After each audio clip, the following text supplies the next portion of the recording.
Всем ассаламу алейкум, доброе время суток. Вот сегодня примчался у нас брат Загир сделать хиджаму.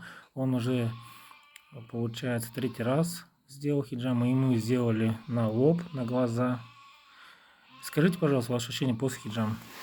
После третьей хиджамы очень хорошо стало. Вот на лоб сделал хиджаму. Яркость появилась. На спину тоже сделал хиджаму. Все четко, Все да? четко, все хорошо стало. Ну, Давление, все четко нормализовалось. Чувствовать хорошо себя стал. так что не бойтесь делать хиджаму. Делайте, будьте здоровыми, и все будет хорошо. Всем ассаламу алейкум, всем удачи. И Загиру, брату, пожелаем всех благ. Не только ему, но всем людям на этом белом свете желаем всех благ, да? Да. Всем ассаламу алейкум.